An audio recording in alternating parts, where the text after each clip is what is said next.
Au sommaire de ce journal Religion Côte d'Ivoire, le pasteur Folou Adeboye était en visite en Côte d'Ivoire. La servante de l'Éternel est venue prendre part à la conférence annuelle de l'église Buisson Ardent sur invitation de la prophétesse Bola Sarah Adedimedji. Les détails tout au long de cette édition. Toujours en Côte d'Ivoire et nous parlons économie, les banquiers en conférence ont rendu les conclusions de leurs travaux sur l'immobilier. Ils demandent une réglementation plus rigoureuse du secteur du bâtiment. Et enfin, en médias, l'African Business Club a organisé des rencontres débats sur les médias africains à Paris, leur rôle dans la mutation du continent africain. Mesdames et messieurs, bien-aimés du Seigneur, bonjour et merci de nous rejoindre sur Béni TV, la chaîne des bénis, pour cette nouvelle session d'information. Démarrons tout de suite ce journal par l'actualité chrétienne en Côte d'Ivoire et nous l'avions annoncé dans les titres. Le pasteur Folou Adeboye était à Abidjan ce week-end. La servante de Dieu, sur invitation de la prophétesse Bola Sarah Adedimedji, est venue prendre part à la conférence annuelle de l'église Buisson Ardent, conférence dénommée Fête d'Esther. Une conférence qui avait pour thème « Comment impacter ta génération ?» Reportage Christian Brio. Fidèles téléspectateurs de Béni TV, nous sommes à l'aéroport international Félix Houphouët-Boigny d'Abidjan, Côte d'Ivoire, et nous attendons l'une des figures emblématiques de l'évangile en Afrique. C'est bien entendu le pasteur Folou Adeboye, mais en attendant, nous sommes aussi avec l'une des figures emblématiques de l'évangile en Côte d'Ivoire, c'est la prophétesse Bola Sarah. Bonjour maman. Bonjour, sois béni. Alors, quelles sont vos impressions? Nous sommes à l'aéroport, nous entendons un éminent pasteur pour un message, pour une conférence. Quelles sont vos impressions? Vraiment, je suis content, je suis dans la joie et ça fait la 4e édition. Par la grâce de Dieu, le Seigneur m'a fait la grâce de la faire venir et chaque année, elle vient par la grâce de Dieu avec l'organisation des femmes leaders en Côte d'Ivoire. Et pour nous encore cette année, ça sera une grande joie. Elle est ma mère spirituelle et vraiment, j'ai déjà vu beaucoup de choses que le Seigneur a fait au travers de cette femme. Elle impacte des nations, elle impacte des femmes, elle avec son mari et il y a des réunions où des millions de personnes sont là et chaque personne a quelque chose. Et vraiment, je crois que le Seigneur l'amène ici à ce moment en Côte d'Ivoire pour impacter la nation et impacter l'Église. Notre maman, l'épouse du surintendant général de Redeem, vient en Côte d'Ivoire pour le programme intitulé La Fête d'Esther. Et ce programme est prévu pour les femmes de surintendants généraux, les femmes de bishop, les femmes de fondateurs d'église, toutes les femmes fondatrices d'église, et aussi les leaders de ministères, bien entendu qui sont femmes et qui se trouvent en Côte d'Ivoire. C'est un programme très spécial, programme au cours duquel tous les leaders recevront un enseignement qui les emmènera à être assez équipés et auront les rudiments pour pouvoir faire de plus grandes œuvres. We have a message from God for them.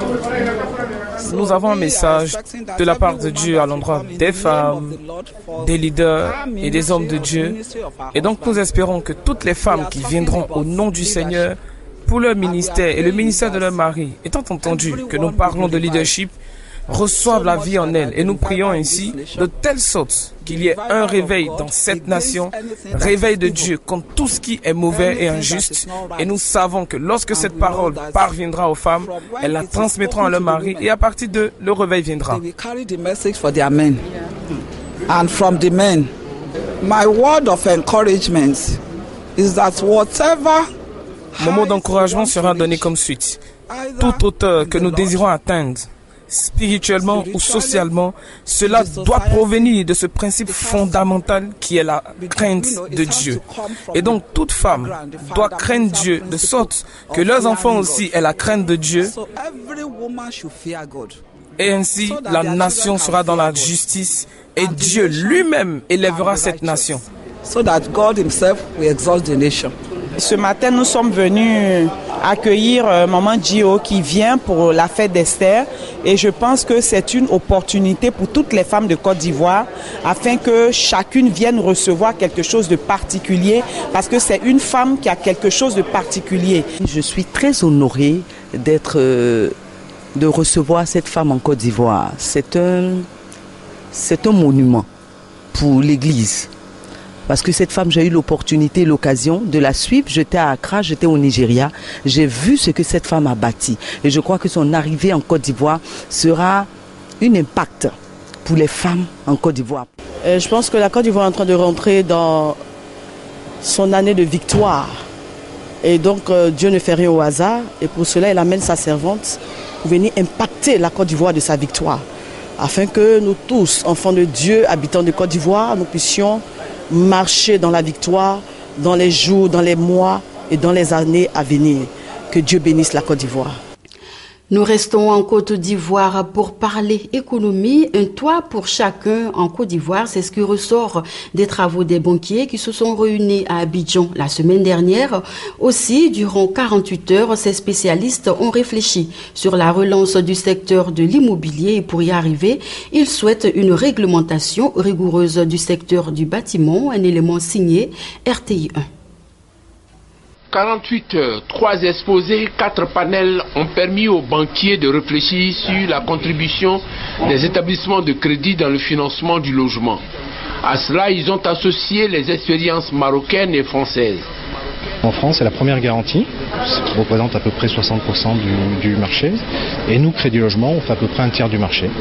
Et gros avantage de ce système, c'est que vous avez 2 garanties, ce qui permet d'offrir un plus grand choix aux prêteurs et aux particuliers, ce qui permet de mieux sécuriser le système du financement du logement et qui permet également de développer commercialement l'activité. À l'arrivée, un constat, le terrain est nu, sans aucun repère, absence de vision globale de l'État pour le logement. Les banquiers ont donc fait des recommandations, portant entre autres sur les exonérations et la mise en place de conditions permettant la construction de logements. Les banques doivent faire preuve de plus d'imagination, également doivent prendre des décisions structurelles de renforcement de leur capacité d'intervention au niveau du renforcement des fonds propres, mais l'État également doit être à l'initiative en facilitant l'accession à la propriété à travers la délivrance des titres de propriété inattaquables et également une incitation au niveau de la fiscalité. L'une des pistes de la feuille de route de Kaba Nialé, ministre délégué aux finances, a été prise en compte. La question de l'hypothèque et du crédit à long terme. Nous allons chercher l'argent sur les durées les plus longues parce que, comme vous le savez, dans nos pays, le niveau moyen de revenu n'est pas particulièrement élevé. Donc il faut étaler les remboursements sur une longue période pour permettre à la moyenne des gens de pouvoir payer les mensualités de leur logement sans s'étouffer. À l'occasion de la clôture de cette rencontre, 20 dirigeants de banques ont été honorés avec un cachet spécial à feu Joachim Richemont parce qu'il a su insuffler à la banque en Côte d'Ivoire et en Afrique un dynamisme et permis la promotion de cadres ivoiriens et africains.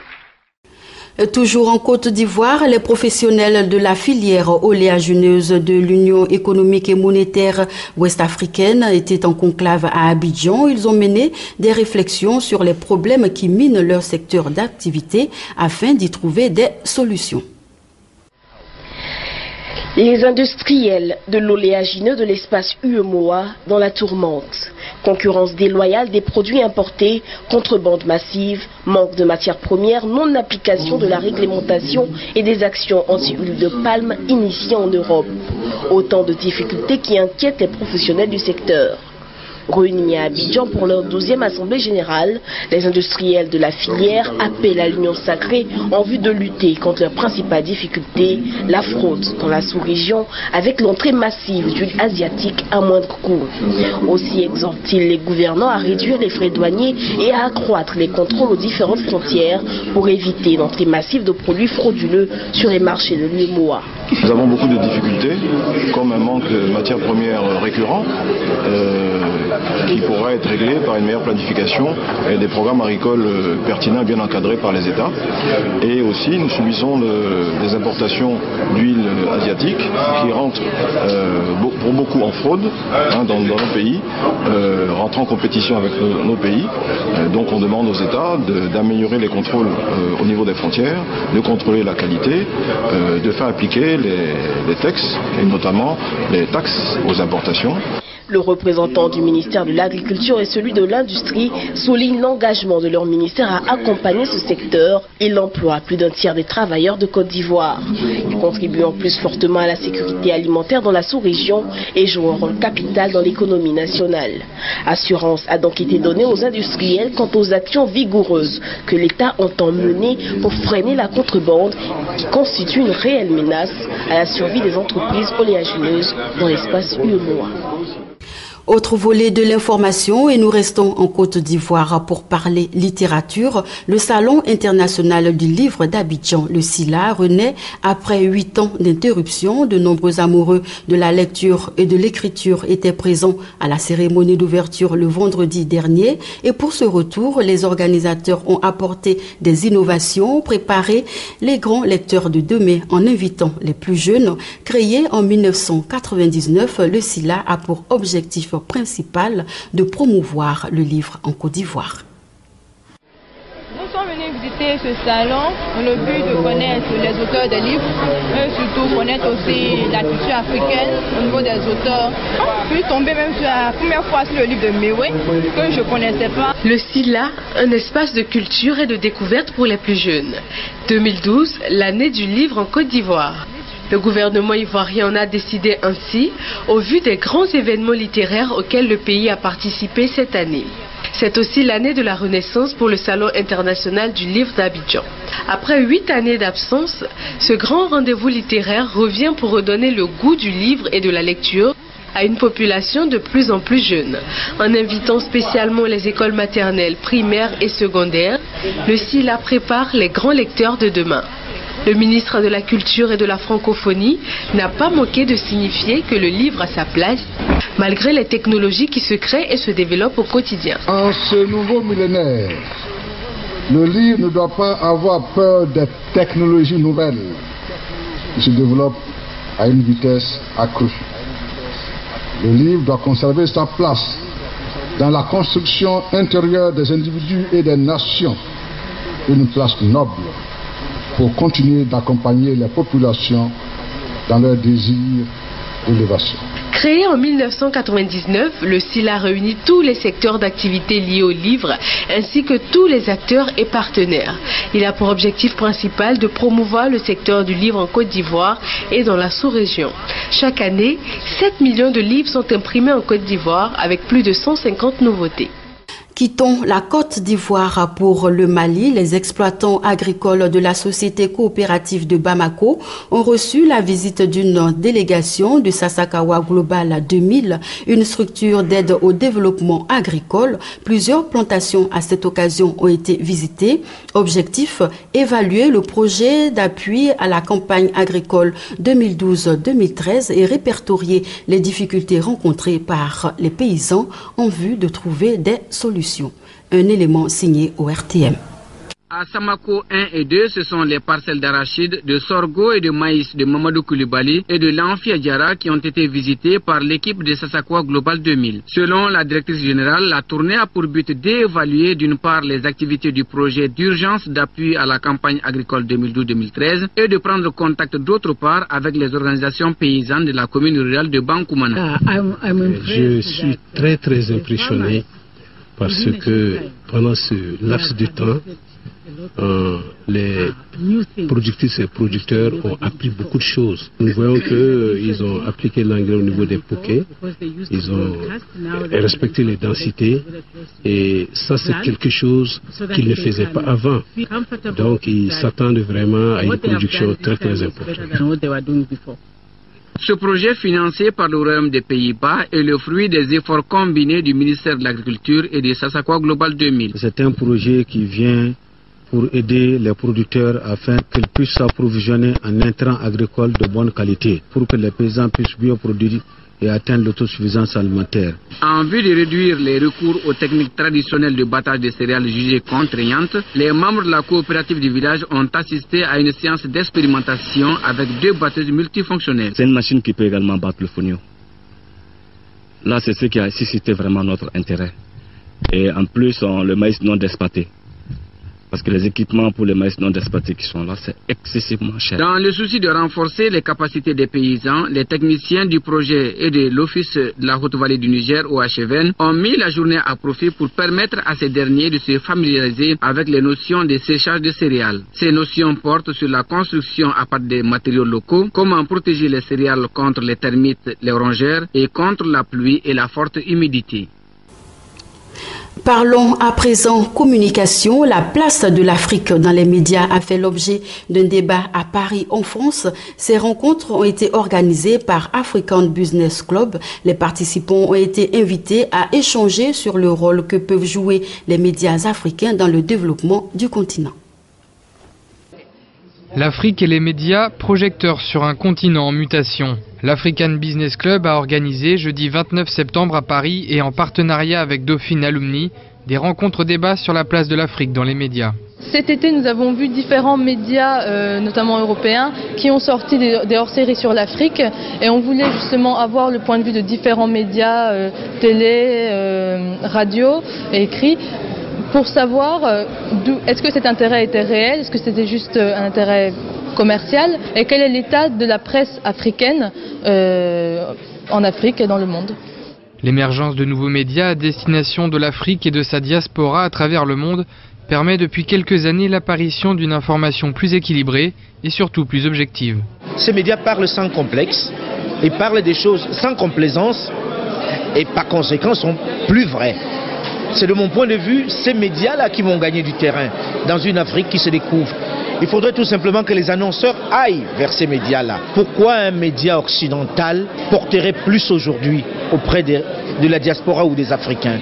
Pour des organes comme la Radio Africa numéro 1, la chaîne de télévision Africa 24 ou encore la cellule Afrique du groupe Canal+, donner une autre image de l'Afrique est une mission quotidienne. On a mis en place cette émission Plus d'Afrique qui a pour cette ambition de montrer l'Afrique qui bouge, l'Afrique positive, l'Afrique des innovations, en recevant sur le plateau des personnes qui sont sur le terrain, qui font l'Afrique, qui sont des modèles aussi et qui apportent parfois un regard différent et une approche différente, en critiquant quand il faut critiquer, mais surtout en faisant évoluer et en montrant tout ce qui est positif sur le continent.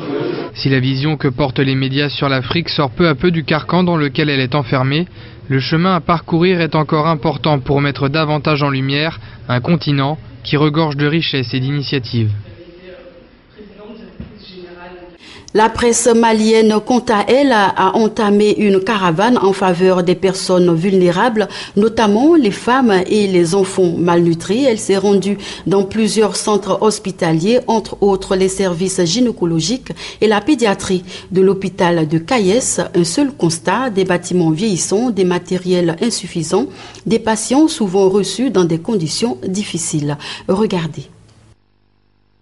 À l'unité de récupération éducative intensive où sont prises en charge les cas de malnutrition sévère avec complications, ce sont les infrastructures qui manquent le plus. Les malnutris, malgré les règles du jeu établies, sont souvent mélangés aux autres enfants hospitalisés, mais les résultats sont qualifiés d'acceptables. Plus de malades dépistés, plus de guérisons, moins de décès malgré les problèmes. On n'a pas de médicaments. Tous les malades qui rentrent ici payent leurs médicaments. Du sparadrap jusqu'au cathéter, à l'alcool jusqu'au coton. En gynéco-obstétrique, le personnel soulève ses soucis. Des bâtiments de pédiatrie, de gynéco-obstétrique trop loin du bloc opératoire où les urgences obstétricales sont souvent trimballées sur des centaines de mètres.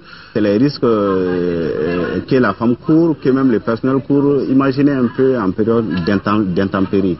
Qu'il pleuve, alors qu'il vente, nous sommes obligés de faire traverser ces patientes sur tous ces trajets qui nous fait perdre du temps et puis qui expose également la patiente à des risques. Le bâtiment du service de gynécologie date de 1883, celui de la pédiatrie des années 70 et des contraintes démographiques et médicales se font sentir aujourd'hui. Il faut reconnaître aujourd'hui que ces deux infrastructures ne répondent plus aux normes, aux conditions permettant de fournir des prestations exigées aujourd'hui en matière médicale au niveau de ces deux volets, à savoir la gynéco-obstétrique et la pédiatrie. Pour y faire face, l'hôpital a monté un projet pôle mère-enfant mettant ensemble la pédiatrie, la gynécologie obstétrique et le bloc opératoire. Un projet d'un peu plus de 709 millions de francs CFA qui n'a pas toujours trouvé de financement malgré les plaidoyers.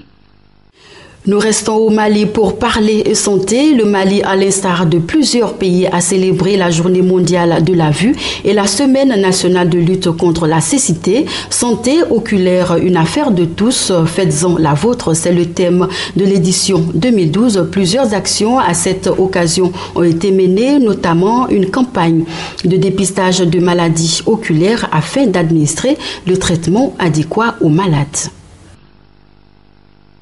La cécité constitue l'un des handicaps les plus marquants de la vie.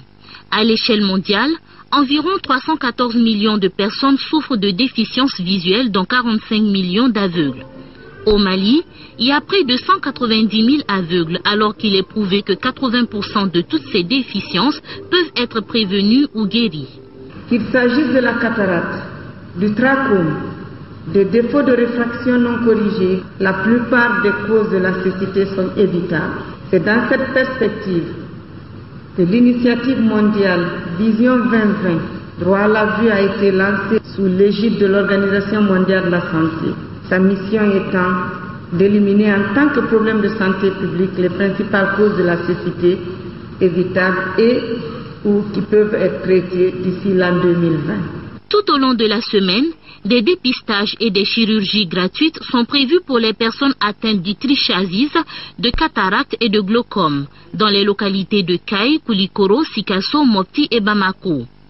Le gouvernement s'engage à appuyer le programme national de lutte contre la cécité dans son combat contre la déficience visuelle. Il s'agit entre autres de la mise à disposition de ressources humaines de qualité en nombre raisonnable afin qu'on puisse évoluer vers l'approche un district et un médecin ophtalmologiste. Hélène Keller International et l'Organisation pour la prévention de la cécité ont fait don d'un véhicule, d'un champ opératoire et des équipements ophtalmologiques pour le bon déroulement des activités. La cérémonie a pris fin avec une animation musicale de l'orchestre de l'Union malienne des jeunes aveugles. Dans le reste de l'actualité, plus de 11% de la population active sont au chômage. L'Europe a atteint un nouveau record de demandeurs d'emploi pour le mois d'octobre. La situation est particulièrement critique en Espagne et en Grèce, des pays plombés par des mesures d'austérité de plus en plus strictes. 6 millions de dollars, 4,6 millions d'euros. Selon le journal Le Monde, c'est la somme que Dominique Strauss-Kahn pourrait verser à Nafissatou Diallo pour régler à l'amiable la procédure civile dans l'affaire du Sofitel. Quant aux avocats de l'ex-patron du FMI, ils refusent de commenter la procédure en cours, mais ils démentent les informations du journal. Israël va autoriser 3000 nouveaux logements dans des colonies à Jérusalem-Est et en Cisjordanie. Certains de ces logements seraient construits dans le cadre d'un projet controversé puisqu'il coupe pratiquement la Cisjordanie en deux. Cette annonce intervient au lendemain de l'accession de la Palestine au statut d'État observateur à l'ONU. Un nouveau record du chômage en zone euro. 11,7% de la population active, soit près de 19 millions de personnes, étaient sans emploi au mois d'octobre. La situation est particulièrement critique en Espagne et en Grèce, où le chômage touche plus d'un actif sur 4. Des centaines de rebelles du M23 se retirent des collines de Saké dans l'est de la RDC, conformément à leurs promesses. Ils doivent en théorie poursuivre leur retrait et notamment quitter Goma, la capitale du Nord Kivu, à 30 km de là. Goma, où des centaines de policiers sont arrivés vendredi matin en prévision du repli des rebelles.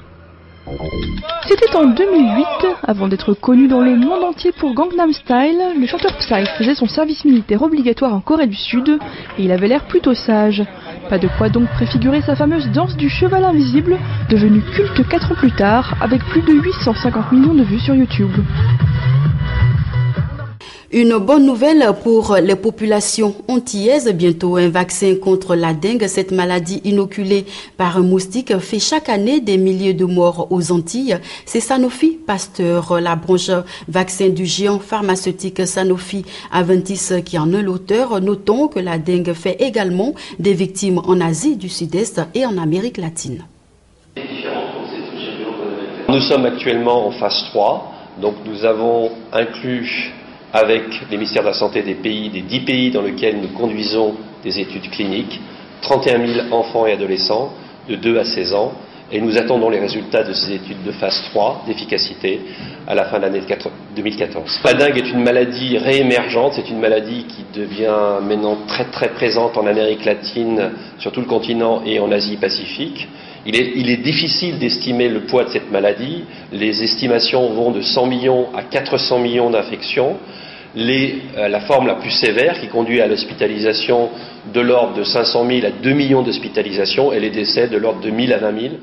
Une parenthèse sportive pour mettre fin à cette édition d'information. Luis Felipe Scolari, le nouvel entraîneur du Brésil, a estimé que la Coupe des Confédérations qui aura lieu du 15 au 30 juin 2013 au Brésil servirait à préparer 90 ou 100% de l'équipe brésilienne pour le Mondial 2014.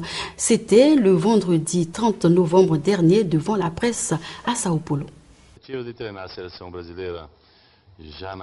Mon attente en entraînant la sélection brésilienne pour la Coupe des Confédérations, ce serait d'arriver à former idéalement 90% ou 100% de l'équipe qui jouera au Mondial. Da equipe que estará provavelmente no Mundial. A Copa das Confederações realmente nos dará balizamento completo daquilo que La Coupe des Confédérations nous donnera les informations pour que l'on sache si nous aurons besoin d'un changement tactique ou du changement d'un ou deux joueurs pour avoir une meilleure organisation. Mais organizada do que nós estamos apresentando naquela oportunidade. Je ne suis pas d'accord quand on dit que notre Seleção est jeune, sans expérience, qu'il manque ci et ça. Notre Seleção est très belle, elle a plein de qualités et je crois que ce qu'il nous manque, c'est de jouer certains matchs importants avec des adversaires de taille, comme ce sera le cas pour la Coupe des Confédérations. Pour que nous puissions voir un peu comment certains joueurs s'en sortiront en compétition.